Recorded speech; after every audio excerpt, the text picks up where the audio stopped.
Magandang umaga po. Balik eskwela na maraming estudyante matapos ang mahabang bakasyon dahil sa Pasko at Bagong Taon. Kaya naman bukod sa payong, maging laging nasa oras sa pagbalik sa pag-aaral, may paalala rin ng mga pulis para ligtas ang mga estudyante sa kanilang pagbabalik eskwela. May news to go si Bam Alegre. Sa muling pagbubukas ng klase matapos ang holiday break, tiyak na gamit na naman ang mga alarm clock. Numero 1 kasing dapat tandaan ng mga papasok sa trabaho o eskwela ang makapasok sa takdang oras.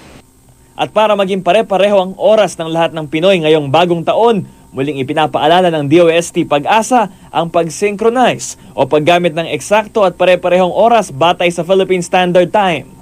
Para malaman ang PST, pumunta lang sa website ng Pag-asa. Makikita rin doon ang paraan para ma-synchronize ang PST sa inyong computer device. Makikita rin ang PST sa iba pang website ng pamahalaan tulad ng Commission on Higher Education. Bukod sa oras, mahalaga rin ang seguridad sa pagpasok sa eskwela. Paalala ng pulisya, huwag nang pagsuotin ng alahas ang mga papasok sa eskwela. Sa pag-uwi, umiwas sa masisikip na daan o mga shortcut dahil dito madalas tumambay ang masasamang loob. Kung may dalang sasakyan, tiyaking maayos itong nakalak at ipark sa ligtas na lugar. Kung magko-commute naman, ilista at i-text sa kakilala ang plate number ng sasakyan taxi, jeep o bus. Ingatan ng mga gamit at huwag nang mag-cellphone lalo na kung siksikan sa bus o tren. Sa mga magulang, kung walang school service sa mga batang mag-aaral, samahan silang sumakay sa mga mapagkakatiwalaang driver.